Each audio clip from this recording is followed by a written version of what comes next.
ఇలాంటి మరెన్నో వీడియోలు చూడడానికి like, share, subscribe and comment. ఈరోజు ఈ వీడియోలో వెన్న ముద్దల బతుకమ్మ అంటే ఏమిటి, ఆ పేరు ఎలా వచ్చింది, ఆ రోజు సమర్పించే నైవేద్యాలు ఏమిటి అనే విషయాల గురించి తెలుసుకుందాము. బతుకమ్మ పండుగను ఆశ్వయుజ మాస శుద్ధ పాడ్యమి నుంచి 9 రోజుల పాటు జరుపుకుంటారు. మొదటి రోజు ఎంగిలిపూల బతుకమ్మతో మొదలైన సంబరాలు సద్దుల బతుకమ్మతో ముగుస్తాయి.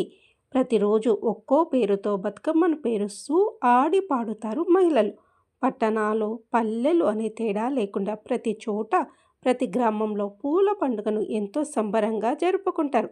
బతుకమ్మ బతుకమ్మ ఉయ్యాలో అంటూ వివిధ రకాల పాటలు పాడుతూ లయబద్ధంగా చప్పట్లు కొడుతూ ఆడి పాడుతుంటారు. వెన్న ముద్దల బతుకమ్మ అనేది 9 రోజుల బతుకమ్మ పండుగలో 8వ రోజున జరుపుకున్న ఒక ముఖ్యమైన రోజు. ఈ రోజున బెల్లం, వెన్న, నువ్వులు కలిపి తయారు చేసిన ముద్దలను అమ్మవారికి నైవేద్యంగా పెడతారు. ఇది బతుకమ్మ సంబరాల్లో ఒక భాగం. దీన్ని మహిళలు ఘనంగా జరుపుకుంటారు.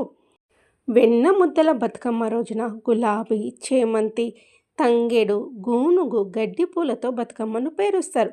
వెన్నతో చేసిన పదార్థాలను నివేదిస్తారు కాబట్టి వెన్న ముద్దల బతుకమ్మ అంటారు. ఈరోజు నైవేద్యంగా నువ్వులు, బెల్లం, వెన్న లేదా నెయ్యి కలిపిన పదార్థాలు గౌరమ్మకు సమర్పిస్తారు. తొలి రోజు ఎంగిలి పూల బతుకమ్మ తర్వాత నుంచి ఒక్కో రోజు ఒక్కో వరుసను పెంచుకుంటూ బతుకమ్మను పేరుస్తారు.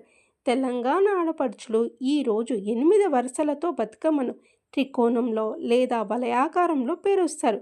పసుపుతో గౌరమ్మను తయారు చేసి బతుకమ్మ వద్ద ఉంచుతారు. మహాలయ అమావాస్యతో బతుకమ్మ పండుగ ప్రారంభమవుతుంది.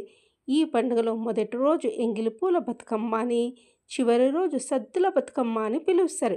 9 రోజుల పండుగలో 8వ రోజు వెన్న ముద్దల బతుకమ్మగా జరుపుకుంటారు. ఈ రోజున లక్ష్మీదేవి స్వరూపమైన బతుకమ్మకు వెన్న ముద్దలను సమర్పిస్తారు. ఇది పండుగలో ఒక ప్రత్యేకత.